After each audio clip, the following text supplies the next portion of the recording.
Hi hello welcome to chat TV.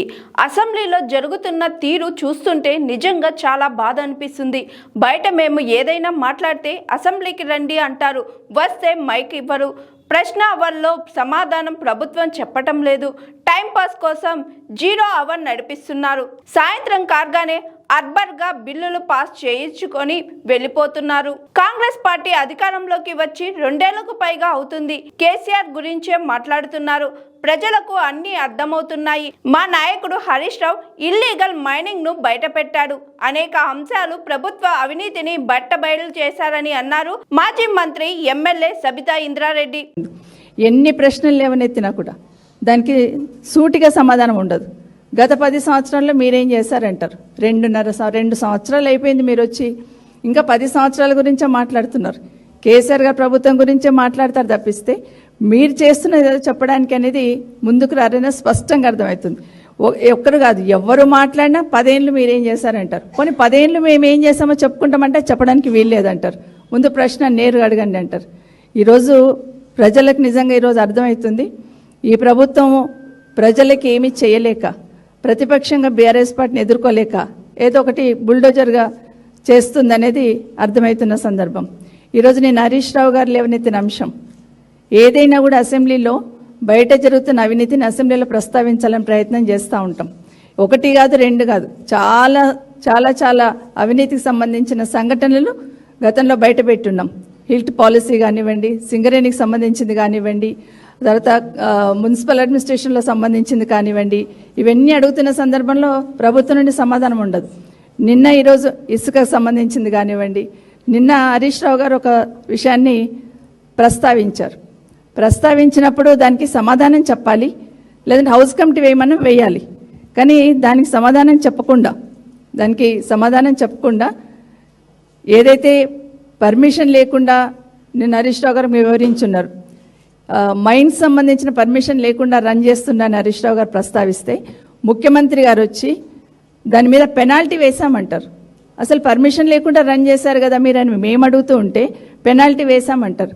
అసలు నిజంగా mine permission లేకపోతే అధికారులు నోటీస్ ఇవ్వడం కాదు, ఇమీడియట్గా సీజ్ చేయాలి.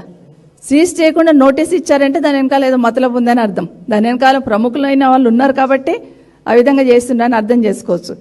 అది నిజంగా ఇల్లీగల్గా నడుస్తుంది మైన్ అని ప్రతిపక్షం నుండి హరీష్ రావు గారు మాట్లాడుతుంటే మేము దాని మీద పెనాల్టీ వేసాం, ఇంకా 4 లక్షలు వసూలు చేయాలని మాట్లాడుతున్నారు.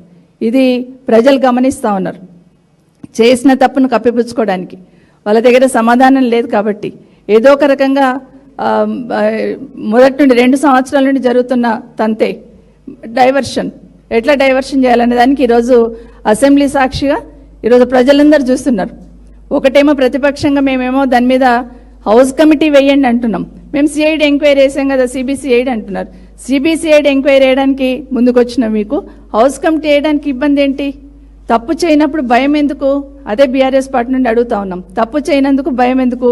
తప్పు చేయనప్పుడు హౌస్ కమిటీ వేసిన ఒకటే, సిఐడి ఎంక్వైరీ వేసిన ఒకటే కదా, దాన్ని ప్రజలు గమనించాలని కోరుతా ఉన్నాను. ఈరోజు మాట్లాడుతుంటే హరీష్ రావు గారు మాట్లాడుతుంటే నిన్న కూడా నేను ఆశ్చర్యంగా చూశాను, అంటే కొంచెం ఆశ్చర్యం అనిపించింది.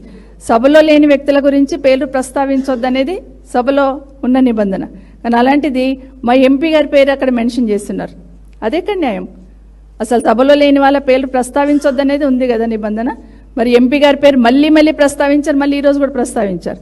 ఈరోజు హరీష్ రావు గారికి సంబంధించి వాళ్ళ కుటుంబ సభ్యుల పేర్లన్నీ చదువుతూ ఉన్నారు. ఇది ఎక్కడవుతుంది? నిన్ననేమో మంత్రి గారికి సంబంధించిన కుటుంబ సభ్యులు కారు, వాళ్ళు చాలా దూరం చుట్టాలండ్రి. మరి ఈరోజేమో హరీష్ రావు గారికి సంబంధించిన వాళ్ళ ఫ్యామిలీ మెంబర్స్ అందరి పేర్లు అసెంబ్లీలో చదవచ్చా ముఖ్యమంత్రి గారు? మరి నిన్నొక రకంగా ఉంటుంది, మంత్రి గారు చుట్టాలైతే చుట్టాలు గారు, మరి హరీష్ రావు గారు చుట్టాలైతే చుట్టాలు ఎట్లయితారు? ఒక్కసారి ఆలోచించమని కోరుతా ఉన్నాను. ప్రజలందరూ కూడా గమనించాలి, ఏ విధంగా ద్వంద్వ నీతితోని ఈ ప్రభుత్వం నడిపిస్తుంది హౌస్ని అనేది కూడా గమనించాలని కోరుతా ఉన్నాను. ఈరోజు వాళ్ళందరి పేర్లు చెప్పారు. వాళ్ళ పేరు మీద హరీష్ రావు గారికి సంబంధించిన ఫ్యామిలీ మెంబర్స్ మీద హౌస్ కమిటీ వేస్తాను అంటున్నారు. వెనుకని ఇమీడియట్గా మా శ్రీధర్ బాబు గారు లేచి, గౌరవ మంత్రి గారు, హౌస్ కమిటీలతో ఏం కాదు, లాస్ట్ టైం 3 హౌస్ కమిటీలు వేసినాం, ఈ హౌస్ కమిటీలతో ఏమవుతుందని మాట్లాడున్నారు. అంటే ముఖ్యమంత్రి గారికి మంత్రి గారికి వితిన్ ½ an hourలో ఏ విధంగా మాట్లాడారు అనేది ప్రజలు గమనించాలని కోరుతా ఉన్నాను. ఇదే కాకుండా నిన్న మొన్న కూడా మీరు చూస్తున్నారు, ఏదైనా మేము ప్రతిపక్షంగా ప్రజల సమస్యల్ని ఎత్తి చూపిస్తాం. కానీ అక్కడ ఉన్న మంత్రికి సంబంధించిన క్యాస్ట్ ఏందనేది చూడం. సునీత గారు మాట్లాడినప్పుడు కానీ, నేను మాట్లాడినప్పుడు కానీ, సునీత పంచాయతీరాజ్ మీద మాట్లాడినప్పుడు, ఆర్టీ మీద మాట్లాడినప్పుడు మినిస్టర్ గారికి మేము ప్రశ్నలు మాత్రమే స్పందిస్తాము. ఇలా ఉంది వ్యవస్థలో అని చెప్పి లోపాలను ఎత్తి చూపించే ప్రయత్నం చేస్తాం. కానీ దాన్ని ఇమీడియట్గా కులం వారిగా మాట్లాడే ప్రయత్నం చేస్తూ ఉన్నారు. కులాన్ని తీసుకొచ్చి మాట్లాడే ప్రయత్నం చేస్తున్నారు. సరే, నిన్న మంత్రి గారు అంటే అన్నారు కదా అనుకున్నా. ఈరోజు ముఖ్యమంత్రి గారు కూడా అదే మాట మాట్లాడే ప్రయత్నం చేస్తున్నారు. మా సీతక్క గారిని అవమానించారంటారు. ఏమని అవమానించాం? నీళ్లు రాలేవన్నాం. బాబు, ఊరికి పోతే ట్యాంకర్కి పైప్ పెట్టుకొని నల్లా ద్వారా నీళ్లు పట్టుకుంటున్నాడు. మరి నల్లా ద్వారా నీళ్ళు వస్తే అక్కడ నల్లా ఉంటుంది కదా, నల్లకు పెట్టాలి, పైప్ పెట్టలేదు. గది ఆ మాత్రమే చెప్పాం. ఊళ్ళల్లో నీళ్ళు వస్తలేవు, ఊర్లలో పవర్ కట్ అవుతుంది, అడగొద్దా? రైతు బంధు పడతలేదు, అడగొద్దా? యూరియా వస్తలేదు, అడగొద్దా? మరి ఏమడగాలి? మరి మీరే రాసి ఇవ్వండి. మరి ప్రతిపక్షం గివి మాత్రమే అడగాలి. ఆల్రెడీ స్పీకర్ గారు అంటారు మమ్మల్ని, మీరు ముఖ్యమంత్రిని విమర్శిస్తే మైక్ ఇవ్వని అంటాడు. మరి ఎవరిని విమర్శించాలి? ప్రభుత్వ పెద్దను విమర్శిస్తాం కదా. మరి ఇంకా అసెంబ్లీ ఎందుకు నడవడము? అసెంబ్లీకి వచ్చినప్పుడు ప్రజల సమస్యలు ప్రశ్నిస్తూ ఉంటాం. అలాంటిది ఈరోజు మేము ప్రశ్నిస్తుంటే, మంత్రులను ప్రశ్నిస్తే కులం తీసుకొస్తున్నారు. ఇలాంటి వితండవాదం ఎప్పుడు చూడలేదు. ఈరోజు గౌరవ ముఖ్యమంత్రి గారు కూడా అదే మాట్లాడుతున్నారు. మా సీతక్కని మీరు కామెంట్ చేశారు. ఏం కామెంట్ చేశాం? నీళ్లు రాలేవన్నాం. సునీత గారు మాట్లాడుతూ సర్పంచ్లకు నిధులు పడతలేవన్నారు. ఇవన్నీ అడిగితే వాళ్ళకు సమాధానం చెప్పనీకే లేక ఏదో ఒకటి మాట్లాడే ప్రయత్నం చేస్తూ ఉన్నారు. ఇది నిజంగా చాలా బాధాకరం. ఎందుకంటే లోపాలు ఎత్తి చూపిస్తున్నప్పుడు వాటికి చెప్పండి సమాధానం, కానీ ఈ విధంగా బుల్డో చేసే ప్రయత్నం చేస్తున్నారు అనేది ఈరోజు స్పష్టంగా అర్థమవుతా ఉంది. ఇదే కాదు, ఈరోజు తల్లిదండ్రులది పేరెంటల్ బిల్ తీసుకొచ్చారు, సంతోషం. కానీ ఓన్లీ ఎంప్లాయీస్కి మాత్రమే సంబంధించి ఆ బిల్ తీసుకొచ్చున్నారు. నేనేమంటానంటే, ప్రభుత్వం బాధ్యత లేదా? మరి ప్రభుత్వం ఎందుకు వాళ్ళు ఇచ్చిన హామీలు నెరవేర్చలేదు? ఈరోజు ప్రభుత్వం ఎందుకు 4,000 పెన్షన్ వేయలేదు? వాళ్ళకు ఒకరికి కాదు, ఇద్దరికి ఇస్తామన్నారు. అవ్వాతాతకి ఇద్దరికి ఇస్తామన్నారు. మరి ఇవ్వాలి కదా, మీ బాధ్యత ఎందుకు విస్మరించారు? మరి ప్రభుత్వం ఇచ్చిన హామీలు నెరవేర్చినప్పుడు ప్రభుత్వం మీద కూడా ఒక చట్టం తీసుకొచ్చే పద్ధతి అయితే తీసుకురావాలి కదా. మీరు ఇచ్చిన హామీలు నెరవేర్చలేదని మీకు కూడా ఒక చట్టం తీసుకొస్తే బాగుంటుందని అనుకుంటే, ఇవే కాదు చాలా చాలా సమస్యలు ఏది అడిగినా ఇది చేసే ప్రయత్నం చేశారు. నేను ఒకటి అడుగుతా ఉన్నాను. ఈరోజు కోకాపేట్లో రాఘవ కన్స్ట్రక్షన్స్ అనేది మైనింగ్ జరుగుతున్నప్పుడు మైనింగ్ వాళ్ళు పోయి మేమే వెలికి తీసామని ముఖ్యమంత్రి గారు చాలా గొప్పగా చెప్తున్నారు. మేమే నోటీసులు ఇప్పించాం, మేమే డబ్బులు కలెక్ట్ చేసాం. అసలు అక్కడ మైనింగ్ పర్మిషన్ ఇవ్వడానికి అవకాశం ఉందా? మీరు మైనింగ్ పర్మిషన్ ఇచ్చారా? అది ఇల్లీగల్ మైనింగ్ అనుకుంటున్నారా, లేకపోతే మీరు మైనింగ్ పర్మిషన్ ఇచ్చారా? ఏ విధంగా మీరు పెనాల్టీ వేశారు? అసలు మీరు మైనింగ్ పర్మిషన్ ఇన్నప్పుడే మీరు పెనాల్టీ ఎట్లా వేశారు? దాన్ని ఎందుకు సీజ్ చేయలేదు? రెండోసారి పెనాల్టీ వేశారంటే దాని వెనకాల అర్థం ఏంటి? ప్రభుత్వంలో ఉన్న పెద్దలు ఉన్నారు కాబట్టే మీకు వెసులుబాటు కల్పించడానికి ఆ విధంగా మీకు నోటీసులు ఇచ్చున్నారు తప్పిస్తే, ఎక్కడైనా ఇల్లీగల్ మైనింగ్ జరిగితే అధికారులు ఏం చేయాలా? ఇమీడియట్గా సీజ్ చేయాలా? సీజ్ చేయకుండా నోటీస్ ఇచ్చొచ్చున్నారు, రెండోసారి కూడా చేయడానికి అవకాశం ఇచ్చారంటేనే దీని వెనకాల ప్రభుత్వ పెద్దలు ఉన్నట్టు స్పష్టంగా అర్థమవుతుంది. ఒకవేళ నిజంగానే అధికారులు ఆ విధంగా పోయి సీజ్ చేయకుండా ఇచ్చొచ్చుంటే ముందు వాళ్ళ మీద యాక్షన్ తీసుకోండి. ఇలాంటి ఇల్లీగల్ మైనింగ్స్ ఎన్ని జరుగుతున్నాయో కదా, వాటన్నిటిని పక్కన పెట్టి గత 10 ఏళ్ల నుండి బీఆర్ఎస్ పార్టీ ఏం చేసింది వాటి మీద ఎంక్వైరీ చేస్తా అంటారు. ఇదెక్కడి న్యాయము? ఇదెక్కడి వితండవాదము? ఆడలేక మధ్యలో వాడు అంటారు చూడండి. మీరు ప్రభుత్వం మీకు అవకాశం ఇస్తే మీరు సరిగ్గా నడపనీకి చేతగాక మీరు 10 ఏళ్లలో ఏం చేశారో మిమ్మల్ని తీసుకొచ్చి మేము ఎంక్వైరీ చేస్తామంటే బ్లాక్మెయిల్ చేయడం, భయపెట్టించడం, ఎవరు ప్రశ్నలు అడగకుండా ఉండాలని, ఎవరు మాట్లాడకుండా ఉండాలని వ్యక్తిగతంగా టార్గెట్ చేయడం. నిన్న వెళ్ళారు మీరు మూసి నేనే 600 నేను మూసిని చేసి చూపిస్తా అంటున్నారు. చెయ్యమంటున్న మూసిని, కానీ మూసిలు అనవసరంగా ఇండ్లను ముంచొద్దంటున్నాము. మూసికి 5 కిలోమీటర్ల దూరం ఉన్న భూములు లాక్కోవద్దంటున్నాము. అట్లా అడిగామంటే సబితమ్మ టార్గెట్, ఇంకేదన్నా అడిగారంటే పల్లా రాజశేఖర టార్గెట్, వాళ్ళ కాలేజీలు టార్గెట్. ఇవి అంటే వ్యక్తిగతంగా టార్గెట్ చేస్తే ప్రజల సమస్యలను ప్రశ్నించమని అపోహలో ఉన్నట్టున్నారు ముఖ్యమంత్రి గారు. మీరు ఎంత టార్గెట్ చేసినా ప్రజల కోసం, ప్రజల పక్షాన ఉండి నిరంతరం పోరాటం చేస్తాం. ప్రజలకు ఇబ్బంది అయితే ఎట్టి పరిస్థితుల్లో వెనక్కి పోము. మీరు అనుకుంటున్న ఎన్ని ఎంక్వైరీలు వేసినా ఏ విధంగా భయపెట్టించినా కూడా దాని గురించి వెనక్కి పోమని గుర్తు చేస్తా ఉన్నాను. ఇంకోటి ఆశ్చర్యం ఏమేసిందంటే, ఈరోజు కౌశిక్ గారి అంశం కానివ్వండి, మొన్న నేను మాట్లాడినప్పుడు అంశం కానివ్వండి, మామూలుగా మాట్లాడిన మాటలు తీసుకొని మంత్రులు మమ్మల్ని కామెంట్ చేస్తున్నారు. ఈరోజు కౌశిక్ రెడ్డి గారు ఏమన్నారు అనేది అక్కడ ఏమీ అనకపోయినా కూడా టార్గెట్ చేసి ఈరోజు పార్టీ ఏది అన్నారు, దానికి టార్గెట్ చేసి ఈరోజు గంట పైన మాట్లాడించిన సంతోషమే. కానీ దళిత స్పీకర్ ఉన్నారు కాబట్టే, దళిత మంత్రులు ఉన్నారు కాబట్టే విచారణ చేయొద్దంటే ఇదెక్కడ సిస్టము? దళిత స్పీకర్ మేము ఎప్పుడు దళిత స్పీకర్ అనుకోలేదు. స్పీకర్ ఉన్నత స్థానంలో ఉన్నాడు, అక్కడ గౌరవిస్తాం తప్పిస్తే ఆ స్థానమే మాకు కనిపిస్తుంది తప్పిస్తే దాని వెనకాల కులం కనిపించదు. ముఖ్యమంత్రి గారు ఈరోజు చాలా ఇదిగా మాట్లాడినారు. మంత్రి గారు వివేక్ గారు దళిత మంత్రి అయితే మంత్రి వారికి ఉన్న అధికారంతో చేయమని చెప్తాను తప్పిస్తే దాన్ని కూడా తగ్గించే ప్రయత్నం చేశారు. వివేక్ గారిని అడిగారు కాబట్టి వివేక్ గారి మీద నమ్మకం లేదు, వివేక్ దళిత మంత్రి కాబట్టి అవమానం చేస్తున్నారు. ఇట్లాంటి సమాధానాలు చెప్తే నిజంగా ప్రజలు ఈరోజు అన్ని గమనిస్తూ ఉన్నారు. ఏ విధంగా మీరు సమాధానం చెప్పలేక ఏ విధంగా డైవర్షన్ పాలిటిక్స్ ఎట్లా చేస్తున్నారని ఈరోజు కూడా స్పష్టంగా అర్థమైంది. మాటకు ముందు మాట్లాడుతూ ఫిరాయింపు ఎమ్మెల్యేలు అన్నారు. ఫిరాయింపు ఎమ్మెల్యేలు అన్నప్పుడు గతంలో ఫిరాయింపు చేశారన్నప్పుడు మరి మీరేం చేస్తారండి ముఖ్యమంత్రి గారు? ఈరోజు మీరేం చేస్తారు? ఈరోజు మాట్లాడించింది ఎవరితోనండి? ఆ రోజేమో ఎన్నికల కన్నా ముందు ఎవరైనా పార్టీ మారితే ఆ ఇంటి కాకి ఇంటి మీద వాళ్ళతే షూట్ చేసి పడేస్తున్నారు. ఏమైందండి? మరి ఈరోజేమో ఈరోజు మాట్లాడిస్తూ మళ్ళీ మా గురించి మాట్లాడుతూ ఉంటారు. ఇవన్నీ కూడా గమనిస్తున్నారండి ముఖ్యమంత్రి గారు. ఏదైనా కూడా నిజంగానే ఈరోజు మీకు నిజంగా తప్పు చేయలేదని మీరు అనుకుంటే హౌస్ కమిటీ వేయండి. హౌస్ కమిటీ వేయకుండా హరీష్ రావు గారిని కార్నర్ చేయాలని, లేకపోతే కేటీఆర్ గారిని కార్నర్ చేయాలని వ్యక్తిగతంగా ఇది చేస్తే ఈ రోజే ఏదో హరీష్ రావు గారు బాలానగర్లోనే ఎక్కడో ల్యాండ్ కొన్నట్టు, ఇంకా అది ఎప్పుడో అది వాళ్ళకు దృష్టిలోకే రానట్టు, 2 సంవత్సరాల 3 నెలల తర్వాత వాళ్ళ దృష్టిలోకి వచ్చినట్టు, ఇవన్నీ కూడా ఏంటంటే ఎవ్వరు మాట్లాడొద్దు. ఖచ్చితంగా ప్రజల పక్షాన మాట్లాడతాం. మీరు ఎన్నో ఎంక్వైరీలు వేశారు. కాళేశ్వరం మీద ఎంక్వైరీ వేశారు, కేటీఆర్ మీద ఎంక్వైరీ చేశారు, అదే కాకుండా ఔటర్ రింగ్ రోడ్ పైన వేశారు. ఇట్లా తీసుకుంటే ఒక 10-15 వేశారు. 2 సంవత్సరాల నుండి మీరు చేసింది ఏంటంటే ఎంక్వైరీలు వేస్తాం, భయపెట్టిస్తాం అనే ఆలోచన తప్పిస్తే ప్రజలకు ఏమైనా చేయాలనే ఆలోచన ప్రభుత్వం చేయట్లేదు. ఒకటి మాత్రం ఆలోచిస్తూ ఉన్నారు, ఎక్కడ భూములు ఉన్నాయి, ఎక్కడ భూములు తీసుకోవాలి. రంగారెడ్డి జిల్లాలో ముఖ్యమంత్రి గారు మీ గుండె మీద చేసుకొని చెప్పండి, రంగారెడ్డి జిల్లాలో ఎన్ని వేల ఎకరాలు మీరు తీసుకున్నారు? ఇప్పుడు రంగారెడ్డి జిల్లా అంటున్నా, అందుకని రంగారెడ్డి జిల్లాలో ఎన్ని వేల ఎకరాలు మీరు ఇప్పటికీ అక్వైర్ చేస్తూ ఉన్నారు?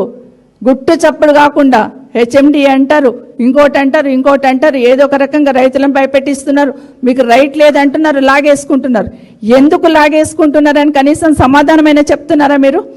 పెద్ద చాంతాడంత లిస్ట్ ఉంది మాకు, ఎందుకు తీసుకుంటున్నారు? ఇవి అడగొద్దు, ఇవి అడిగితే మాత్రం వ్యక్తిగతంగా టార్గెట్ చేస్తారు. అసెంబ్లీలో మాట్లాడితే మైక్ కట్ చేస్తారు, మాట్లాడడానికి అవకాశం ఇవ్వరు. ఇదంతా జరుగుతుంది.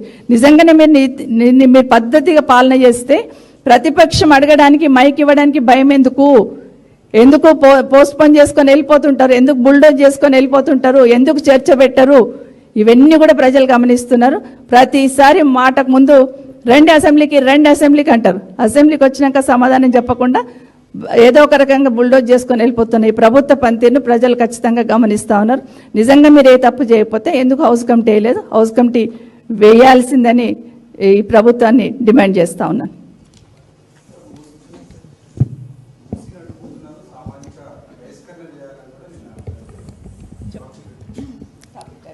అందరికీ నమస్కారం. మరి నిజంగా ఈరోజు అసెంబ్లీ నడిచిన తీరు చూస్తే బాధాకరమైనటువంటి విషయం.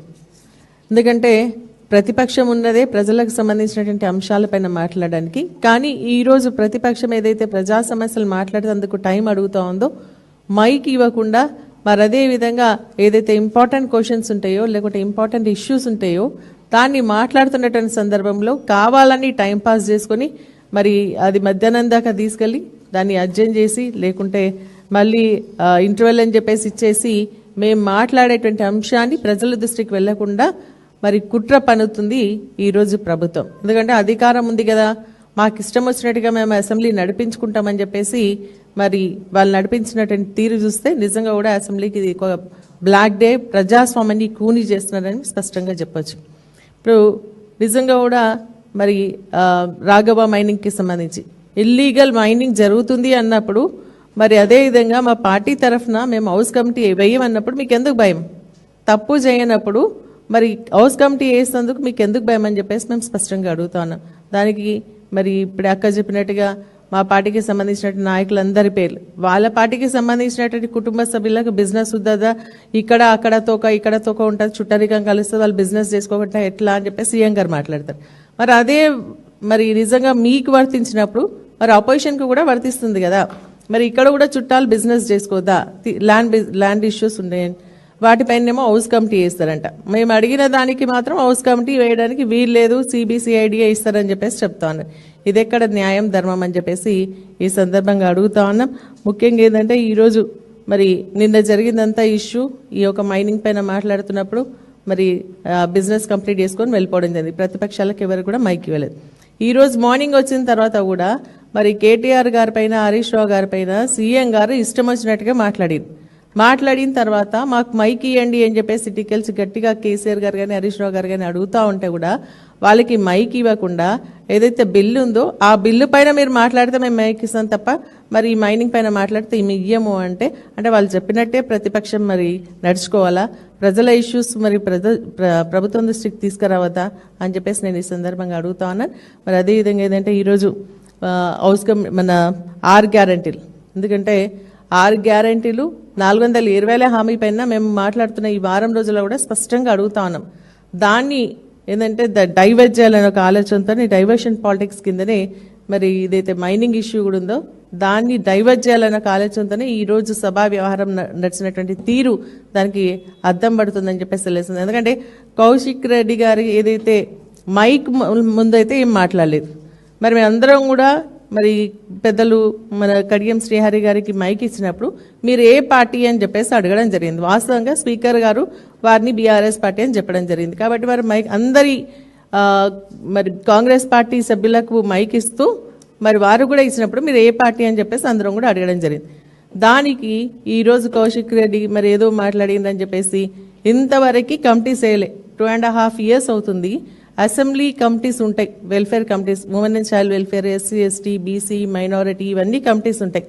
ఎథిక్స్ కమిటీ ఉంటుంది, పిటిషన్ కమిటీస్ ఉంటాయి. కానీ ఇవన్నీ వేయకుండా కేవలం ఈ రోజు కౌశిక్ రెడ్డి పైన యాక్షన్ తీసుకోవాలన్న ఆలోచనతో ఎథిక్స్ కమిటీకి రెఫర్ చేస్తున్నాం అనడం ఎంతవరకు సబబు అని చెప్పేసి అడుగుతాను. ఏంటంటే ఎంతసేపు ప్రతిపక్ష గొంతు నొక్కాలి, వారు మాట్లాడేది ప్రజలకు తీసుకుపోవద్దన్న ఆలోచనతో మరి అదేవిధంగా ఏదైతే ఈరోజు ఇల్లీగల్ మైనింగ్ జరుగుతున్నటువంటి రాఘవ కన్స్ట్రక్షన్స్ పైన హౌస్ కమిటీ వేయాలని చెప్పేసిన ఒక డిమాండ్ని మరి పక్కకు పట్టే విధంగా ఈరోజు మరి ప్రభుత్వం వ్యవహరించిన తీరు అందరినీ కూడా ఆశ్చర్యానికి గురి చేస్తుందని చెప్పేసి కూడా ఈ సందర్భంగా తెలియజేస్తున్నాను. Thank you.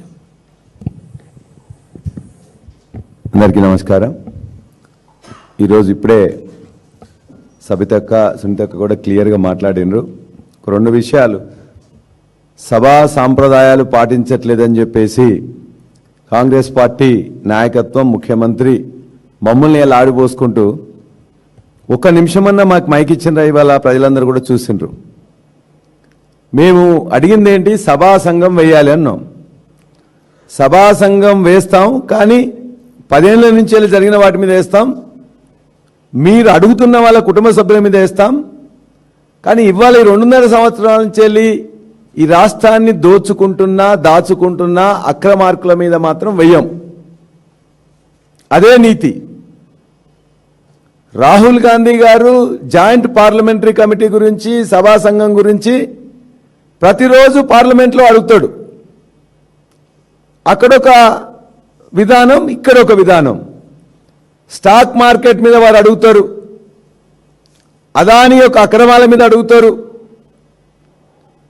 సర్ ఉదంతం మీద అడుగుతారు, రఫేల్ డీల్ మీద అడుగుతారు. అంటే కాంగ్రెస్ పార్టీకి 140 సంవత్సరాల చరిత్ర ఉందంటున్నారు కదా, మరి రాష్ట్రంలో ఒక నీతి, దేశంలో ఒక నీతి ఉంటుందా?